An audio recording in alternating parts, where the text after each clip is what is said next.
Sneakers and Cleats, the podcast. To the Spurs real quick. So the Spurs lose last night, the last game before the All-Star break. They finish the first half of their season. It's 52 games, but they finished the first half 23-29. Encouragingly, last year at this time, they were 11-44.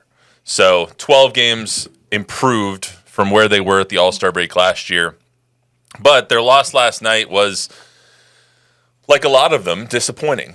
Got out to a big deficit, down 19 at halftime, cut it to 8 early in the fourth quarter, I want to say, like 93-85, something like that. And then they get outscored the rest of the way.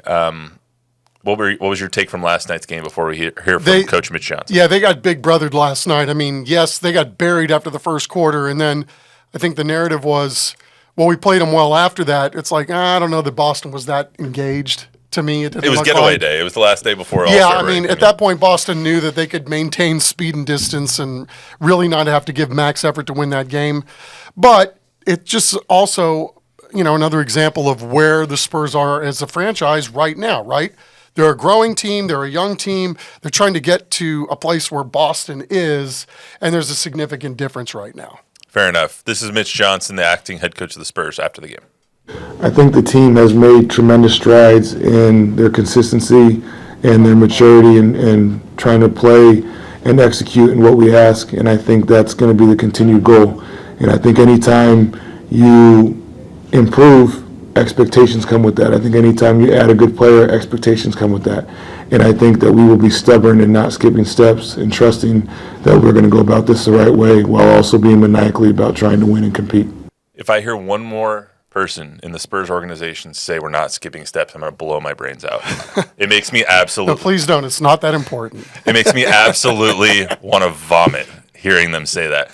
You're not skipping steps by acquiring De'Aaron Fox, but you're taking the next step. And so far, the team with De'Aaron Fox has not taken the next step. He is correct, though, by having Victor on your team, by having CP3 and Harrison Barnes and De'Aaron Fox on your team, expectations come along with that. So I don't think that Mitch and this team are overlooking those expectations. I just think that they're not living up to all of our expectations, which makes me question, are our expectations of this team too high? I don't know. I think it's, again, you pointed out, we're not watching last year's team, thank God, right? This is a lot easier to watch. They're much more competitive, more sustained competitiveness during the course of games. I feel bad for them in some ways because I think they were playing pretty well before the trade deadline. Then you add an alpha like De'Aaron Fox is, and we saw how well he played in that first half of the first game and how assertive he's going to be, that he's going to command a lot of attention. He looks different than just about everybody else on the floor. And I feel bad that they make this trade in the midst of the longest road trip of the year, right? Yeah. So there's not time to, go to the gym and work out for a couple hours and work out some things. End of game scenarios look pretty rudimentary, put everybody in the corner and then we're going to play the two-man game at the top. They haven't even practiced yet. Correct. So, how do you expect there to be any continuity with the talent level that there is in the NBA?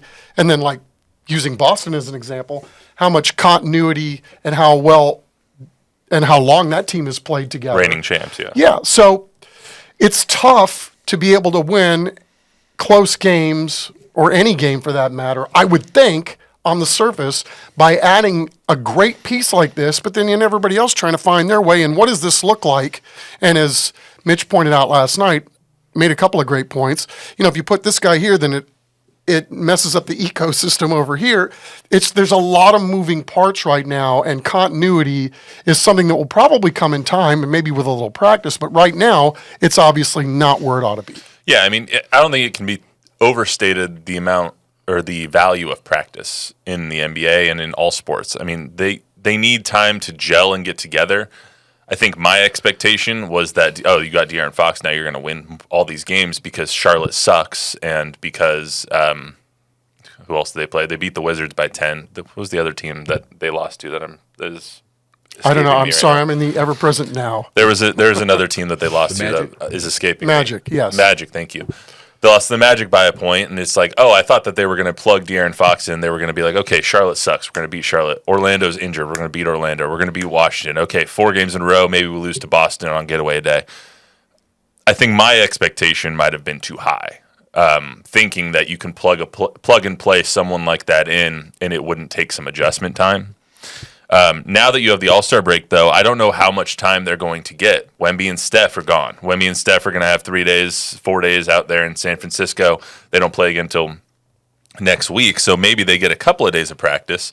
But you got to give Wemby and Steph a day off or two, right? Like, how much practice are they going to get in between now and their next game? I don't know. How much continuity can be built? Probably not a lot, and you're still on the road until the beginning of March. Yeah, and then they have a late game when they come back in Austin at 8:30, and then they play the next night against Detroit in Austin again, too. So to your point, it's tough, right? Like, so how are you supposed to make a leap going forward for the rest of the year? But you're not going to turn down a De'Aaron Fox in a trade for Absolutely sure, not. I mean, right? I don't think anything barring like a Josh Primo type situation could make us regret the De'Aaron Fox trade, especially this year. Like, even if they lose the rest of their games this season, the season I think was a success because of the growth that you've seen. And the De'Aaron Fox trade will not be judged based on this season. It'll be judged based on the subsequent seasons to come. Agree. I thought Mitch said something interesting last night, and I'm always fascinated when, like, there's, to me, saying the quiet part out loud, and nobody seems to be picking up on it. But when he says last That's why night, you're here. well, thank you. But I mean, when he says last night that we need to find guys that are committed to playing with one another, that tells me a lot.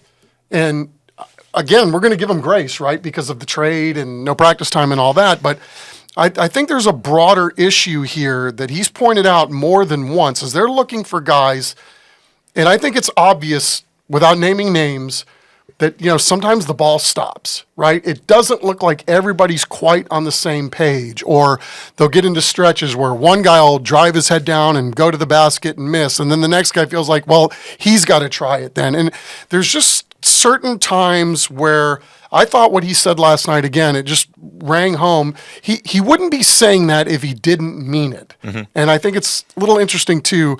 There doesn't seem to be a lot of people out there giving Mitch Johnson any grace, given everything that he's had to, at least on, the internet, I should say. For about 4 months in now to the Mitch Johnson tenure, the interim tenure as head coach of the Spurs while Coach Popovich still recovers from his stroke, I think he's through the grace period. I think that there's times this season when Mitch has looked overwhelmed and didn't really know exactly what to do in certain situations, how to coach people in certain situations. And that's to be expected from a young guy who has never been a head coach before in the league. And I think that's why when Mitch was hired and Mitch was given this role, we were all kind of surprised that it wasn't Bruce Brown or it wasn't one of the other guys on the bench that has more experience. So in terms of how much grace we're giving Mitch, I think that we're through that now. Like, if he's going to be the head coach the rest of the season, which there's no indication that he's not going to be, he's there to be criticized too, and he deserves some criticism for what he's done with this team so far. Yeah, I like his demeanor. I like his body language. I like the way he's thoughtful and expresses himself in post-game press conferences, pre-game press conferences. Yeah. He's a good sharer of information. He's trying to let everybody know this is kind of where we're at and what the expectation is. So, again, if I look at all the things that are going, if you're thinking we're not winning close games and all that, I just don't know that that's going to be one of the first places that I start as a head coach. And I'm not saying that to demean the job that Mitch has done. I think overall he's done a good job. But I'm just saying he's not above being criticized. That's fair. Anything, Bob? Yeah. As are we all. Scott's got a somewhat controversial take here. He says, how can they have high expectations without a solid big man?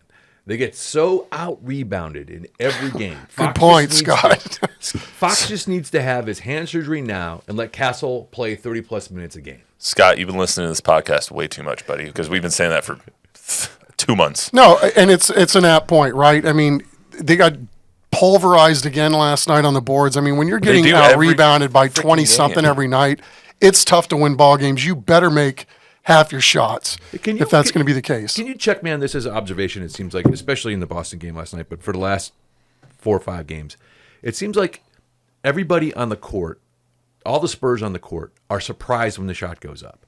It's like they don't really know what's going on with the offense or whatever. So they're all out of position to box out. Nobody's in the right box out position. 56-38 last night. They're late. They're late to get to their box out, and then they get beat with the ball. I mean, you're back right. the I other mean, way. Am I right in seeing that? Is that what I'm seeing? I don't know. I mean, if that's what you're seeing, that's what you're seeing. I don't Trust know. your I'm own asking- eyes, right? Well, I mean, what I see is there's not a commitment to go into the glass, and you don't have to have guys that are Victor Wembanyama size to go get rebounds. It helps, but if you do what you're supposed to do as a rebounder, you put your fanny on somebody and you make sure that nobody can get close to the basket, so that when the ball bounds off the rim, that your guys are the ones that get it. But it's tough because if you want to get out and run or get an easy shot, then having everybody go down and get a rebound, takes away from that. Well, there's It's a couple really things. tough to get in the proper box out position though if you don't know the shots coming. Also when you're playing Yes. when you're playing 5-out offense and your biggest guy, Victor Wembanyama, is taking 10 threes a game, you're probably not going to get the most boards, especially when you're playing a lineup that is Harrison Barnes as your second tallest person. Jeremy Sohan sometimes is out there being the 5. It's hard to rebound when you don't have any size, especially with all the size of the people in the NBA. You're not going to win a lot of games when you're 9 of 39 from 3 either. You're not going to win a lot of games when you get out rebounded 56-38. It's just not going to happen. The 2 other things that we said that this team needed at the deadline was size and shooting. Neither of the things that they got. They got the superstar. Awesome. In the offseason, they have to address the size. They have to address their shooting. That's just has to happen. Trust the process. Don't skip steps. That's right. Let's get to Alex Bregman real quick before we get out of here.